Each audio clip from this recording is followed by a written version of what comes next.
ناظرین، اگر آپ کو یہ کہا جائے کہ آج سے 5,500 سال پہلے بھی ایٹم بم موجود تھا اور ایٹمی تابکاری سے ایک پوری قوم تباہ و برباد ہو گئی تھی، تو ایسا ممکن ہے۔ ایسا 5,500 سال پہلے ہو چکا ہے۔ ایک بہت ہی زبردست قوم ہوا کرتی تھی۔ وہ لوگ سائنسی ترقی اور ٹیکنالوجی کے لحاظ سے ترقی میں عروج پر تھے۔ وہ بلا کی ذہین قوم تھی۔ ایسی ہنرمندی سے پہاڑوں کو تراشتے تھے اور خوبصورت محلات تعمیر کرتے تھے کہ جسے دیکھ کر انسانی عقل دنگ رہ جائے۔ اگر آج کی سائنس اور ٹیکنالوجی سے ان کی اس وقت کی ٹیکنالوجی اور تعمیرات کا موازنہ کیا جائے تو موجودہ سائنس اور ٹیکنالوجی ان کو سراہے بغیر نہ رہ سکے اور اش کر اٹھے۔ اس قدر عقل و دانش اور ترقی کے باوجود آخر ایسا کون سا واقعہ پیش آیا کہ وہ تباہ ہو گئے؟ محترم ناظرین، ویڈیو کی تفصیل کی طرف بڑھنے سے پہلے نئے آنے والے ناظرین سے گزارش ہے کہ میرے چینل اردو داستان گھر کو سبسکرائب کریں اور بیل آئیکن کو بھی پریس کر لیں تاکہ میری ہر نئی آنے والی ویڈیو کا نوٹیفیکیشن بر وقت آپ کو مل سکے۔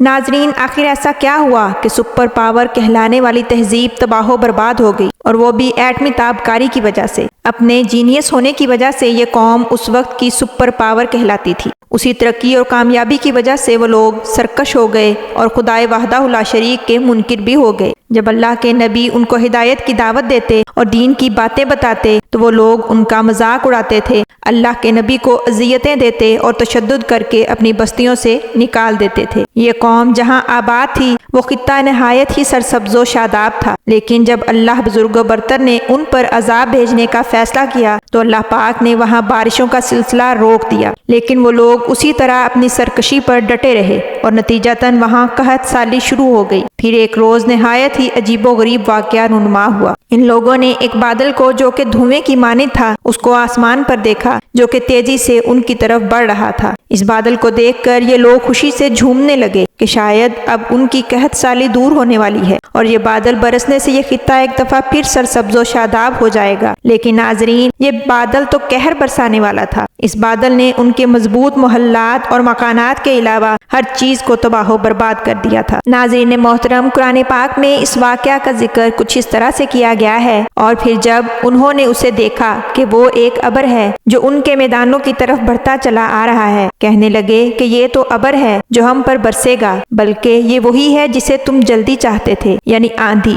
جس میں دردناک عذاب ہے، اور وہ اپنے رب کے حکم سے ہر ایک چیز کو تباہ کر دے گی۔ بس وہ صبح کو ایسے ہو گئے کہ سوائے ان کے گھروں کے کچھ بھی نظر نہ آ رہا تھا۔ ہم اسی طرح سے مجرم لوگوں کو سزا دیا کرتے ہیں۔ سورہ احقاف آیت نمبر 24 تا 25۔ ناظرین، وہ ایک ایسی تیز رفتار تابکاری والی آندھی تھی جس نے ہزاروں سال گزرنے کے باوجود اس خطہ زمین کو دوبارہ آباد نہ ہونے دیا۔ اس آندھی نے کسی نباتات اور ہریالی کو باقی نہ چھوڑا تھا۔ یہ آندھی اس قدر خطرناک تھی کہ جہاں جہاں سے گزرتی تھی انسانوں کے جسم سے گوشت کو اتارتی جاتی اور صرف ہڈیوں کے پنجر کو باقی چھوڑتی تھی۔ بالکل ایٹمی حملے کی طرح انسانوں کے جسموں کا گوشت پگھلتا جاتا تھا۔ اسی آندھی نے زمین کو ایسے بانجھ کر دیا جیسے کسی ایٹمی حملے کی تابکاری زمین کو اندر تک بانجھ کر دیتی ہے۔ قرآن پاک میں ارشاد ہوتا ہے کہ کسی چیز کو پیدا نہیں ہونے دیتی، اور جب ہم نے ان پر بانجھ ہوا بھیجی وہ جس چیز پر سے گزرتی اسے سیدھا ہڈیوں کی طرح کیے بغیر نہ چھوڑتی۔ سورہ زاریات آیت نمبر 41 تا 42۔ اس آندھی نے سب کچھ تباہ کر دیا، نہ نخلستان باقی رہے نہ ہی باغات، ہر طرف صرف اڑتی ریت اور انسانی ڈھانچے باقی رہ گئے۔ یہ خطہ ہر طرف ویرانی اور بربادی کا منظر پیش کرتا تھا۔ آج بھی یہاں ہر طرف صرف اور صرف ریت ہی اڑتی نظر آتی ہے۔ اس خطے کو ربیع خالی کے نام سے پکارا جاتا ہے۔ اس واقعے کو جب 4000 سال گزرے تو یہاں سے بہترین انسانوں کا ایک لشکر گزرا۔ اس قافلے کی قیادت دنیا کے سب سے بہترین انسان کر رہے تھے۔ لشکر نے ایک طویل سفر طے کیا تھا۔ جب لشکر نے وہاں کچھ کھنڈرات دیکھے تو وہاں قیام کرنے کا ارادہ کیا۔ وہاں ایک کنواں بھی موجود تھا۔ انہوں نے وہاں سے پانی لیا، چند لکڑیاں اکٹھا کی اور کھانے کا انتظام کیا۔ جب اس لشکر کے قائد سرور کونین کو اس بات کا پتہ چلا تو آپ صلی اللہ علیہ وآلہ وسلم نے حکم دیا کہ کنویں سے لیا ہوا پانی اور پکایا ہوا کھانا سب ضائع کر دو، اور یہاں سے کچھ بھی مت کھانا اور نہ ہی پینا، اور جتنی جلدی ہو سکے یہاں سے نکل جاؤ۔ آپ صلی اللہ علیہ وآلہ وسلم نے فرمایا کہ یہاں پر ایک ایسی قوم کو عذاب دیا گیا تھا جو اللہ کی نافرمان ہو چکی تھی، اور وہ ایک سرکش قوم قوم تھی، لہٰذا یہاں کچھ نہ کھانا نہ پینا، لہٰذا جو کھانا لشکر کے لیے تیار کیا تھا بہت زیادہ مقدار میں تھا، لیکن آپ صلی اللہ علیہ وآلہ وسلم کے حکم کے مطابق سارا کھانا ضائع کر دیا گیا، چونکہ اللہ پاک نے جو علم نبی پاک صلی اللہ علیہ وآلہ وسلم کو عطا کیا تھا اسی کی بدولت آپ کو نظر نہ آنے والی تباہی کا علم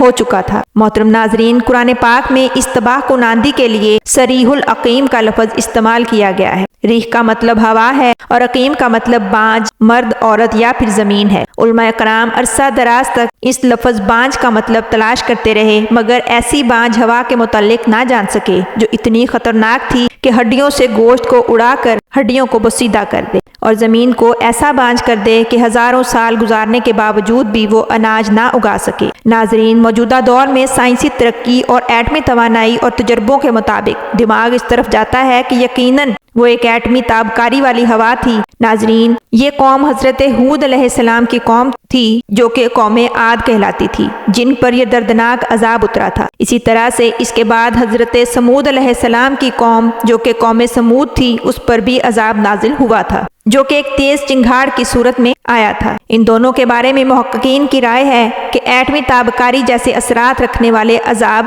ان پر آئے تھے۔ حضرت محمد صلی اللہ علیہ وآلہ وسلم نے غزوہ تبوک کے موقع پر وہاں سے کوچ کرنے کا حکم دیا تھا۔ ناظرین محترم، ابن عمر سے روایت ہے کہ نبی پاک صلی اللہ علیہ وآلہ وسلم نے ارشاد فرمایا کہ وہ آندھی جس کے ذریعے قوم عاد ہلاک کی گئی، اللہ نے ان پر انگوٹھی جتنی بے مثل ہوا کھولی تھی، بس وہ ہوا پہلے دیہات میں گئی، وہاں کے لوگ مویشیوں اور مالوں کو اٹھایا اور آسمان و زمین کے درمیان لے گئی۔ اللہ نے اس خوفناک آندھی سے حضرت ہود علیہ السلام اور ان کے ساتھیوں کو محفوظ رکھا، اور انہوں نے خطیرہ نامی ایک بستی میں پناہ لی جہاں عذاب ان تک نہ پہنچا، اور وہ امن و سکون سے رہے، اور باقی قوم اللہ تعالیٰ نے تباہ و برباد کر دی۔ محترم ناظرین، اللہ پاک سے دعا ہے کہ اللہ پاک ہمیں راہ ہدایت پر چلنے کی توفیق عطا فرمائے اور ہمیں نبی صلی اللہ علیہ وآلہ وسلم کے سچے پیروکار بنائے، آمین۔ امید کرتی ہوں آپ کو آج کی یہ ویڈیو پسند آئی ہوگی۔ محترم ناظرین، کمنٹ باکس میں اپنی قیمتی آراء کا اظہار ضرور کیجیے گا کہ میری یہ ویڈیوز آپ کو کیسی لگتی ہیں۔ حاضر ہوں گی ایک نئی ویڈیو کے ساتھ، تب تک کے لیے اجازت دیجیے، اللہ حافظ۔